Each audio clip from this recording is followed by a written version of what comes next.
बिस्मिल्लाहिर्रहमानिर्रहीम। बेटा last time हमने डिस्कस किया था एम्पिरिकल फार्मूला की डिटर्मिनेशन हमने डिस्कस की थी और उससे रिलेटेड आपने एक एग्जांपल भी परफॉर्म की थी, बेटा खुद की थी। आज बेटा हमने डिस्कस करना है एम्पिरिकल फार्मूला को ही डिस्कस करना है, एम्पिरिकल फार्मूला को ही डिटरमाइन करना है, लेकिन मेथड हमारे पास चेंज होगा। ये मेथड क्या है हमारे पास, इस मेथड को नाम क्या देते हैं, ये मेथड है बेटा हमारे पास कंबस्चन एनालिसिस। आप में से काफी लोग सोच रहे होंगे सर जो पिछला मेथड हमने किया था क्या वो गलत था जिसकी वजह से आप दूसरा मेथड इंट्रोड्यूस करवा रहे हैं? नहीं, वो गलत नहीं था। ये किसके लिए बेटा यूज होगा? It is simply use to determine empirical formula of organic compounds. किसके लिए बेटा इस्तेमाल होता है? ये ऑर्गेनिक कंपाउंड्स के एम्पिरिकल फार्मूला को डिटरमाइन करने के लिए क्या होगा, ये इस्तेमाल होगा। और सिंपल ऑर्गेनिक कंपाउंड्स जिनमें कार्बन, हाइड्रोजन और ऑक्सीजन होगा। ऑर्गेनिक कंपाउंड्स के लिए आपको पता है दो तो इसेंशियल एलिमेंट्स हैं, वो कार्बन है और हाइड्रोजन है, साथ क्या होगा ऑक्सीजन। ऐसे ऑर्गेनिक कंपाउंड जिनमें कार्बन, हाइड्रोजन और ऑक्सीजन हो, उनका एम्पिरिकल फार्मूला डिटरमाइन करने के लिए हम कंबस्चन एनालिसिस इस्तेमाल करते हैं। अब कंबस्चन आपको पता है किसे कहते हैं? अम्ल एहतराक। अच्छा नहीं आई समझ, उर्दू अगर मीडियम में कंबस्चन को एहतराक कहा जाता है, एहतराक। तो कंबस्चन बेसिकली क्या है बेटा? जलने का अमल। अब मेरे ख्याल में क्लियर हो गया होगा आपको। जलने के अमल को हम क्या कहते हैं? कंबस्चन कहते हैं। तो नाम से ज़ाहिर है कंबस्चन एनालिसिस, जलना। अब क्या कौन से वाला जलना? अब ज़रा उस पर गौर कीजिएगा, उस पर फोकस कीजिएगा। बहुत ही आसान टॉपिक है, मिनट सेकंड्स के अंदर आपको क्या हो जाएगा, क्लियर हो जाएगा। कंबस्चन एनालिसिस, इसमें आपने करना क्या है, जो भी हमारे पास कंपाउंड होगा उसको हम बेटा बर्न करेंगे, जलाएंगे। क्लियर? बर्न करने के बाद देखें उसमें कार्बन है और हमारे पास क्या है बेटा, हाइड्रोजन है। लेट्स से हमारे पास जो भी ऑर्गेनिक कंपाउंड है, कार्बन और हाइड्रोजन उसके अंदर मौजूद होगा। जब उसे जलाएंगे वो डिकम्पोज होगा और इसको हमने बर्न करना है in the presence of oxygen. ये जो बर्न होगा in the presence of oxygen होगा।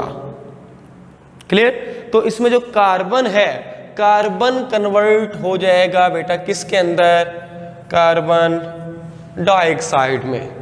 इसमें जो हाइड्रोजन है, हाइड्रोजन बेटा कन्वर्ट हो जाएगा किस में, डाइहाइड्रोजन मोनोऑक्साइड में, वाटर में। ये सोल प्रोडक्ट्स हैं। ये आपके पास शार्ट क्वेश्चन आ जाता है जी, what is a sole product during combustion analysis या ऑफ कंबस्चन एनालिसिस? तो आप कहेंगे carbon dioxide and water are sole products of combustion analysis. ये चीज जहन के अंदर रखिएगा। अब मैं चलता हूं नेक्स्ट मूव करने से पहले इसको थोड़ा सा मैं रिवाइज कर देता हूं ताकि आपको तैयार हो जाए। कंबस्चन एनालिसिस बेटा किसके लिए यूज होता है? To determine empirical formula of organic compounds. Is it clear? Organic compounds जिनमें कार्बन, हाइड्रोजन और ऑक्सीजन होगा उनके लिए इस्तेमाल होगा। कार्बन कन्वर्ट हो जाता है कार्बन डाइऑक्साइड में, हाइड्रोजन कन्वर्ट हो जाता है किसके अंदर बेटा, वाटर के अंदर, डाइहाइड्रोजन मोनोऑक्साइड के अंदर। अब इसका मैं नेक्स्ट आपको करवाता हूं, नेक्स्ट फिंगर टिप्स पे आपको तैयार होता जाएगा, सिर्फ सुनते जाइएगा, गौर से देखते जाइएगा। मैं इस जगह पे आता हूँ कि मैंने एक डायग्राम बनानी है और जो की फीचर्स होंगे वो हम यहाँ क्या करते जाएंगे, मेंशन करते जाएंगे। तो बेटा देखिएगा, मेरा साथ दीजिएगा। जो भी ऑर्गेनिक कंपाउंड आपके पास होगा, बल्कि पहले मैं डायग्राम बना लेता हूँ हमेशा की तरह, फिर उसको हम मिल के क्या करेंगे, साथ लेबल करेंगे।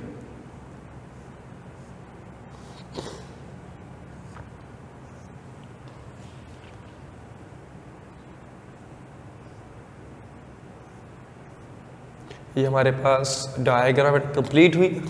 अब इसको हम लेबल करते जाते हैं वन बाय वन स्टेप से और आपको चीज़ें क्लियर भी वन बाय वन होती जाएंगी। सबसे पहले जो भी बेटा हमारे पास ऑर्गेनिक कंपाउंड होगा, जो भी ऑर्गेनिक कंपाउंड है, हम ऑर्गेनिक कंपाउंड को सबसे पहले गुजारेंगे बेटा फर्नेस में से। किस में से गुजारेंगे? फर्नेस में से गुजारेंगे। उसको जलाएंगे, आग लगाएंगे in the presence of oxygen, या हम ऑर्गेनिक कंपाउंड लेके आगे, OC ऑर्गेनिक कंपाउंड, इसको लेके आगे, इसे हमने यहाँ क्या किया, फर्नेस में से क्या किया, आग लगाई, जलाया, वो जल गया यहाँ से। जैसे मैंने आपको पहले बताया क्या कि जो कार्बन है वो कन्वर्ट हो जाएगी किस में, कार्बन डाइऑक्साइड में, और हाइड्रोजन कन्वर्ट हो जाएगा किसके अंदर, वाटर के अंदर।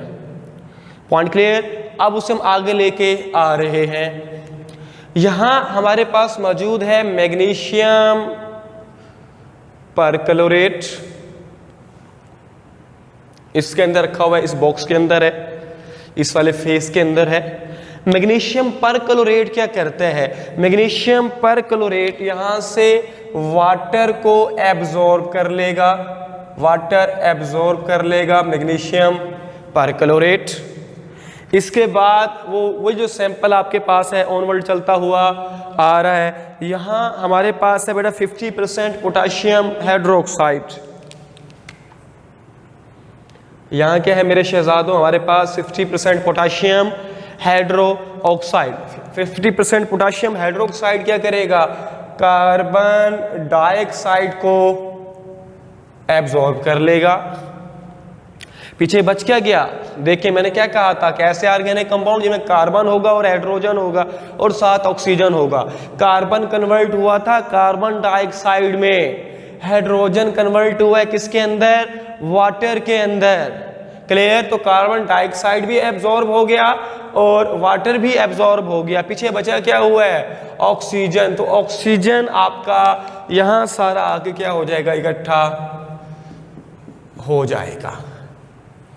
नहीं हुआ मेरे बच्चों को पॉइंट क्लियर। मैं दोबारा रिपीट कर रहा हूं, इसको दोबारा रिपीट कर रहा हूं, गौर से सुनिएगा। सबसे पहले मैंने क्या कहा कि जो आपके पास सैंपल होगा, वेटेड ऑर्गेनिक कंपाउंड सैंपल, हम उसे कहां से गुजारते हैं बेटा, फर्नेस में से, इसे जलाया जाता है। क्लियर। कंपाउंड्स डिकम्पोज होके आपके पास कार्बन हाइड्रोजन, कार्बन ऑक्सीजन से रिएक्शन करके कार्बन डाइऑक्साइड में, हाइड्रोजन किस में कन्वर्ट हो जाएगा, वाटर में कन्वर्ट हो जाएगा। यहां से इसे गुजारेंगे, यहां हमारे पास मैग्नीशियम परक्लोरेट है।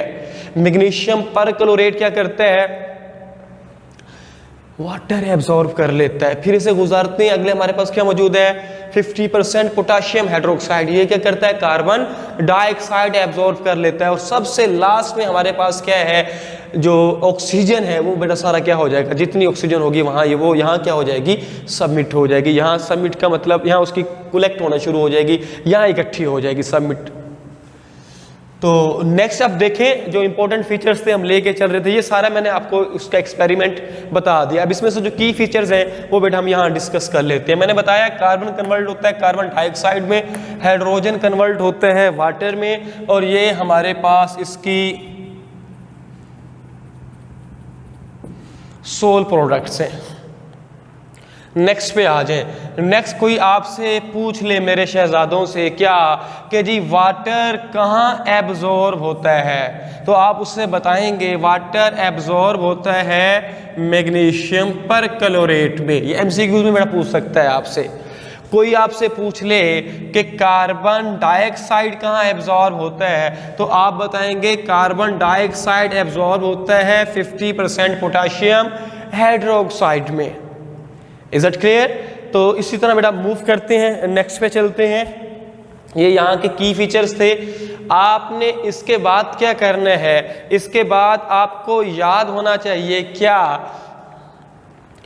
ये हमारे पास इकट्ठे हो गए परसेंटेज कंपोजिशन के लिए। मैंने प्रीवियस लेक्चर में भी आपको रेफरेंस दिया था कि परसेंटेज कंपोजिशन दो तरह से फाइंड की जा सकती है। एक तो सिंपल है जो आपको आती है, mass of element divided by mass of compound, और दूसरा कंबस्शन एनालिसिस के लिए, वो देखिएगा बेटा।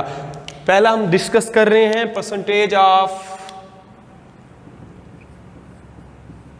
कार्बन। परसेंटेज ऑफ कार्बन कैसे फाइंड करेंगे बेटा, जरा वो देख लीजिएगा। परसेंटेज ऑफ कार्बन के लिए फार्मूला हमारे पास है mass of carbon dioxide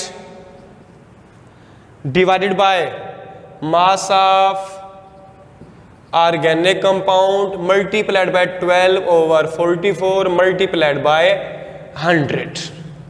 is it clear. Mass of carbon dioxide हमारे पास कहाँ से आएगा बेटा, जितना यहाँ देखे ना वो कंपाउंड बर्न हुआ था, जितनी कार्बन डाइऑक्साइड प्रोड्यूस हुई वो सारी की सारी यहाँ एब्जॉर्ब होगी, इस वाले पोर्शन के अंदर एब्जॉर्ब होगी, हमें आइडिया हो जाएगा कि कितना कार्बन डाइऑक्साइड एब्जॉर्ब हुआ है। ऑर्गेनिक कंपाउंड का मास कहाँ से आएगा, जितना हम यहाँ बताया आपको कि weighted sample of organic compound is taken into the furnace, वो हमने उसका ऑलरेडी वेट किया होगा, तो मास ऑफ ऑर्गेनिक कंपाउंड हमारे पास वहां से आ जाएगा। ये कांस्टेंट फैक्टर्स हैं 12/44 मल्टीप्लाइड बाय 100, ये आपने जहन के अंदर रखने हैं। चलो आगे नेक्स्ट बेटा मेरे पास है percentage of hydrogen. Percentage of hydrogen कैसे फाइंड करेंगे बेटा, mass of water divided by mass of organic compound multiplied by 2.016 divided by 18 multiplied by 100। Hope so ये वाला फार्मूला भी आपको क्लियर हो गया होगा। मास ऑफ वाटर कहाँ से पता लगेगा बेटा, ये जितना वाटर यहाँ क्या हुआ होगा, एब्जॉर्ब हुआ होगा। ऑर्गेनिक कंपाउंड का कहाँ से बता, जो पहले आपको बताया कार्बन डाइऑक्साइड के केस में कि जितना वहाँ एब्जॉर्ब हुआ है वही हमारे पास क्या होगा, मास ऑफ ऑर्गेनिक कंपाउंड। ये 2.016 मल्टीप्लाइड बाय 18 मल्टीप्लाइड बाय 100, इससे हमें क्या पता लग जाएगी, percentage of hydrogen find out हम कर लेंगे। नेक्स्ट हमारे पास है percentage of oxygen.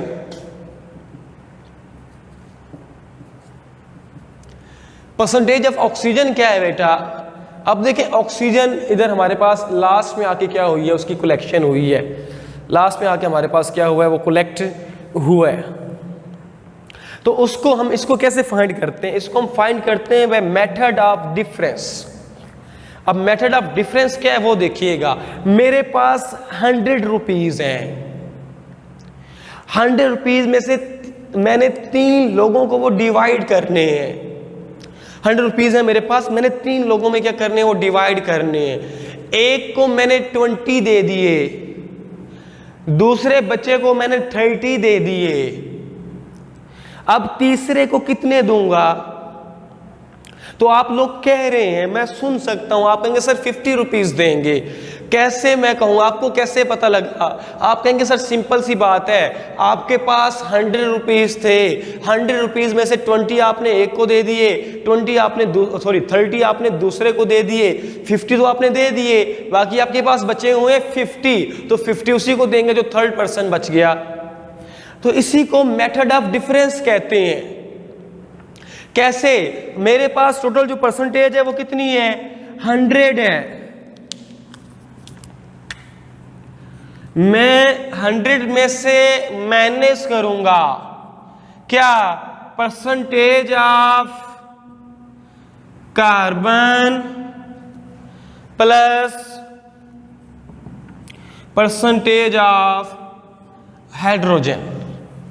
Point clear हो गया बेटा, 100 में से माइनस करेंगे percentage of carbon plus percentage of hydrogen, जो बाकी बचा होगा वो अंडरस्टूड सी बात है किसकी परसेंटेज होगी, ऑक्सीजन की परसेंटेज होगी। होप सो अब आपको ये क्लियर हो चुका होगा। तो ये फार्मूलाज मेरे बच्चों ने याद रखने हैं कि परसेंटेज ऑफ कार्बन कैसे फाइंड करनी है, परसेंटेज ऑफ हाइड्रोजन कैसे फाइंड करनी है। इसके अलावा एक और की पॉइंट आपसे पूछ सकता है कि मेथड ऑफ डिफरेंस, तो मैं पूरी लाइन देता हूं बेटा, percentage of oxygen is calculated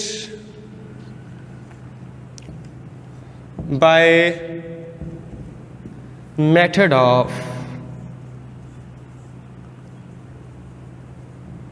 difference. ये वाला पॉइंट क्लियर हो गया मेरे बच्चों। होप सो अब आपको ये चीजें क्या हो जाएंगी, क्लियर हो जाएंगी। तो इसको बेटा सुन लें, दोबारा देख लीजिएगा, इतना ही इस टॉपिक के बारे में डिस्कस किया गया है। इसके बाद हमारे पास एक एग्जांपल है और उसी से रिलेटेड एक न्यूमेरिकल भी है, तो आपने उसको स्टडी कर लेना है, देख लेना है, कल उसको मैं प्रॉपर कराऊंगा और मुझे पक्का यकीन है आप लोग कर जाएंगे। सिर्फ एक डिफरेंस है उसमें, क्या, ये वाला परसेंटेज फाइंड करने का। जो एम्पिरिकल फार्मूला को डिटरमाइन करने के 4 स्टेप्स हैं, प्रीवियस लेक्चर में मैंने डिस्कस किए हुए हैं, वो देख लीजिएगा अगर आपको याद नहीं आ रहे तो। उसमें जो पहला स्टेप था वो परसेंटेज कंपोजिशन फाइंड करने का था। तो परसेंटेज कंपोजिशन आपने अब क्या कर ली है, फाइंड कर ली है।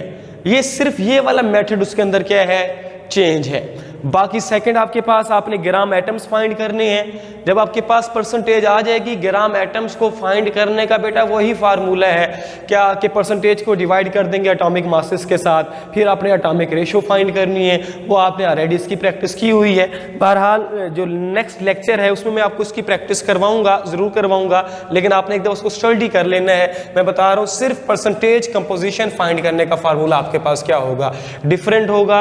अल्लाह आप लोगों का हामी और नासिर हो। मिलते हैं इंशाल्लाह नेक्स्ट लेक्चर में। मुझे दुआओं में याद रखिएगा। अल्लाह हाफिज़।